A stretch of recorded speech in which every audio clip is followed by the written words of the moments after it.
Gaming news. Gaming news. So Netflix Gaming is having success with their reality show game genre. To be honest, I don't really know how that's going to play out because I don't think anybody's that interested in it for it to be a contender in anything. I scroll right past that shit. But anyway, I wrote about it because it's making headway and it's like gaining them profits. And I believe that they acquired. Maybe I should do some research before I say this, but correct me if I'm wrong. They have some of the Grand Theft Auto games on there just to have it to where people obviously love Grand Theft Auto and they're going to go on there. And what if a person's only way to play that was Netflix? So they hook, line, and sinker people with that, and then they try to get them to play this interactive drama genre, like the stuff that happened in the Black Mirror episode. I forgot the name of it. It was the game episode. Yeah. And you could pick different outcomes, there was really only like 2 or 3 set outcomes. I did it twice, and the first time I refused to select anything. I just let it roll. It plays the same thing over again. Well, right. Because you can change, right? You have options throughout the movie, but the first time I watched it, I just let it roll. I didn't make any selections. And then the second time I started fucking around, and then I got bored and didn't even finish it. But what I just heard from what you were saying is that we got Grand Theft Auto on Netflix before GTA 6. That was my takeaway from that. That's what I'm saying. Before Elder Scrolls 6 too. Okay, yes. All right. Yeah. We got Deadpool and Wolverine teaming up for a new movie before Grand Theft Auto 6. Release it. God damn it. Anyway, nobody really gives a fuck about Netflix gaming. I don't even know why I said I scroll right past that shit. I'm watching whatever else. Anything else. I mean, anything else. Anything. So I highlighted this because I want JP to read this. This is capitalizing or referencing the last episode where we talked about the Game Pass and how shitty the price change is. Yeah. So I think every podcast we're going to talk about the upcoming games in that month. And to be honest, I don't think it doesn't justify the price still. I will let y'all know whenever I think whatever JP says justifies a $3 or $4 increase. As of right now, whatever he's about to say does not at all. Okay. Anyway, so this is new Game Pass games coming out in the month of August. Okay, so this is okay. Yeah, so 2 of these have happened, but we got Creatures of Ava, Cloud, PC, and Xbox Series X. That's August 7th, yesterday. Of course, you guys will be seeing this after this. But Crash Bandicoot, is that North? I think it's the N period. Yeah, I think that's the villain. I forgot his name. Insane. Duh. I'm fucking stupid. Damn, Excuse I'm a fucking idiot. Crash Bandicoot Insane Trilogy, Cloud, Console, and PC, August 8th. That's decent. Today. Mafia Definitive Edition, Cloud, Console, and PC, August 13th. That's something I need to play, but I still don't think any of these justified. I have only ever heard of Creatures of Ava. Wow, that's the one that I haven't heard of. Is Mafia a Mafia game? What do you mean? Like an American Mafia, like an Italian Mafia? Okay, that sounds like it'd be cool. It's like Grand Theft Auto, but not as open world and gangster oriented. Okay, it's pretty I good. It's a pretty good game series. I haven't played it, but I heard it drops off because there's like 3, I think. Okay. But yeah, I wanted to read this one. So this is very important to me. So I grew up going to GameStop and trading games and like as soon as like a new game console would come out, I would trade my old game console and my games to get the new console. And I just had like a really good relationship with my local GameStop. Right. And with that, I paid the GameStop Plus or whatever the fuck it was, GameStop Gold, whatever it was called. Yeah, Thomas had that. Yeah, and then you would get Game Informer magazines that showed you like game reviews, showed you like what upcoming games were. Dude, I'm just reading this and I'm fucking heartbroken. Yeah, that's crazy. Dude, I know. So I drew a lot of inspiration from that because I don't know if I mentioned this on the podcast. I know I mentioned me making websites and stuff, but this dude's a fucking wizard. I had a website where I was like reviewing games too. And I drew the inspiration from the Game Informer rating system. So I speak about Game Informer because they're shutting down after 33 years of operation. Fucking what? And if you can read that quote, this is from GameStop. Before I do they explain why? No. Oh shit. I don't know. They're being ambiguous. Okay. Well, I didn't look too much into it. I was too heartbroken to look past my feelings. Understandably so. Yeah, he was devastated. Okay, so this is a quote from Game Informer. Wow. After 33 thrilling years of bringing you the latest news, reviews, and insights from the ever-evolving world of gaming, it is with a heavy heart that we announce the closure of Game Informer. Damn, that might make me cry, bro. From the early days of pixelated adventures to today's immersive virtual realms, we've been honored to share this incredible journey with you, our loyal readers. Can you imagine?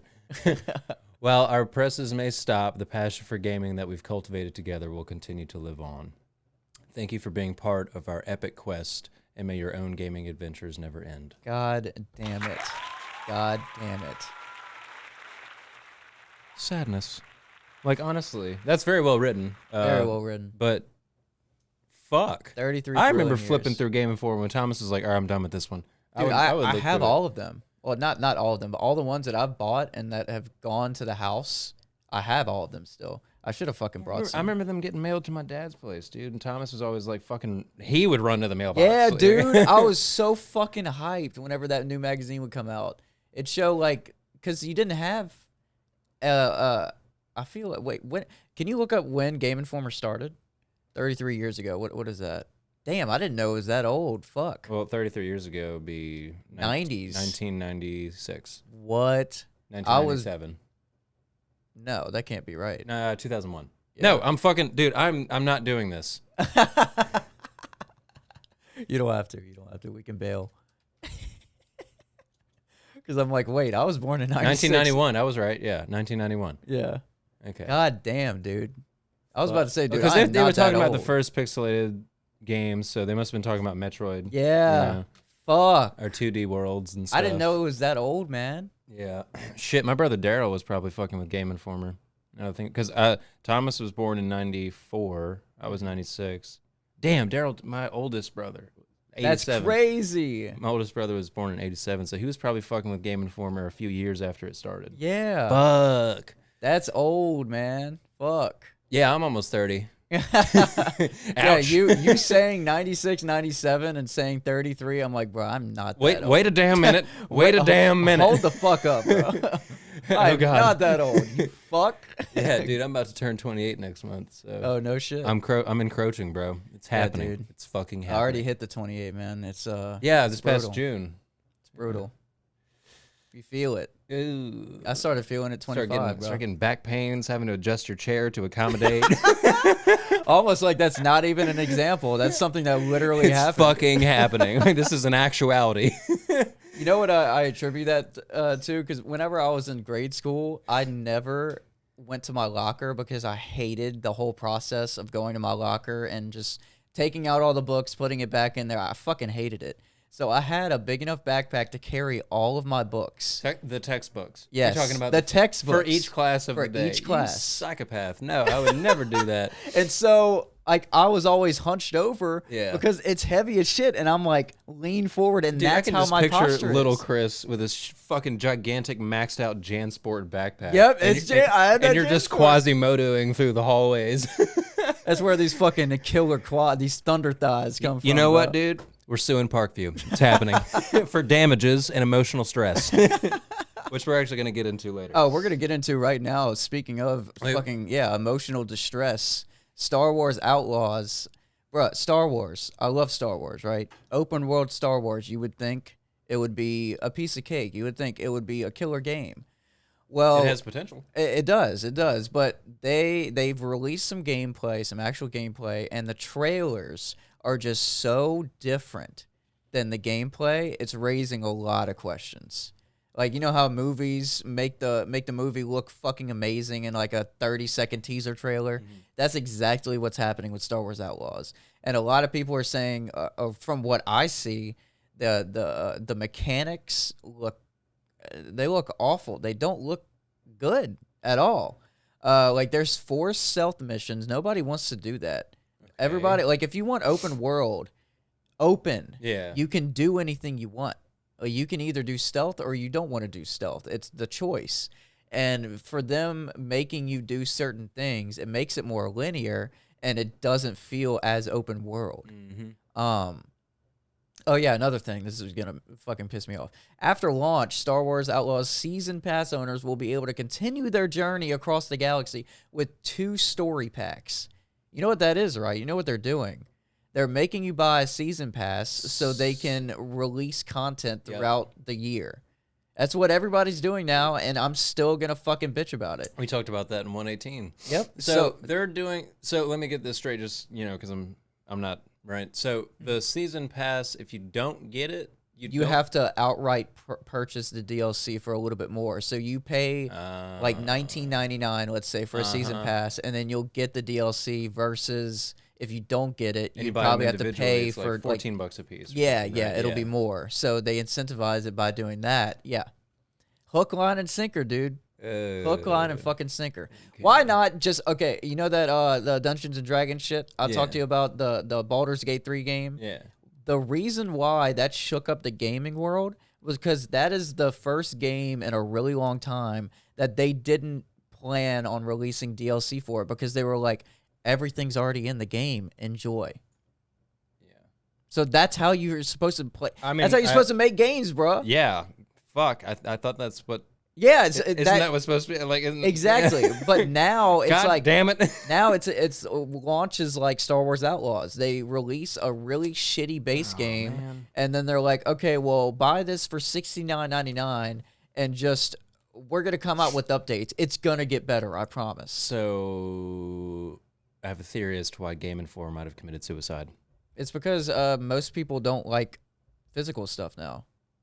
Well, that's what I think. I was gonna say that the news of the way that this trend of the gaming world is going. Yeah, you gotta buy. You gotta shell out. You gotta buy the game and then buy the DLCs or buy the fucking passes or whatever the game passes. Yeah, and probably people are spending money on that, and they're like, "Oh, I don't have enough money for my my trusty Game Informer subscription because I'm spending money on a game that I already paid for." Yeah. Fuck. Like, dude, at the end of the day, you'd spend. You already bought the damn thing. Yes, you already spent $69.99 on a fucking game.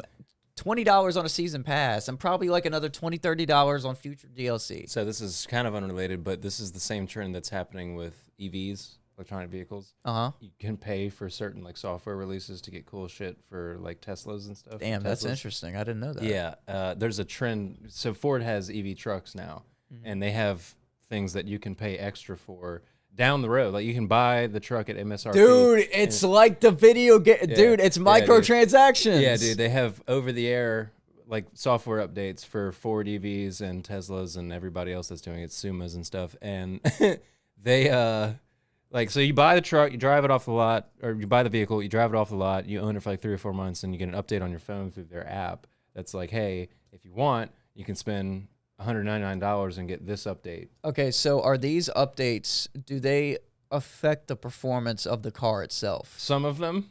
Like you can get like Dude, that's fucked up because there's a sport track difference. feature inside the Ford EV for the F-150 EV. There's like a sport track feature where it's like an independent drivetrain for each wheel. EV is AAA game industry right now. Yeah. Dude, because I'm drawing the same parallels because I asked about the performance stuff. Yeah. Because right now right now I'm okay with cosmetic DLC that doesn't affect the gameplay. Like if you want to buy a skin for a weapon, I don't give a fuck about that. Go do it. That's lanyap. That's something else though. Right. That's not what I'm talking about though. Right. But if it affects the actual performance or like it makes you scale levels faster than anybody else, so you have an upper hand. That's bullshit. Like I know for a fact the F-150 EV, one of the things you can pay for it when you go to buy it at the dealership, but down the line if you decide to buy it too, is you can get a different sounding horn.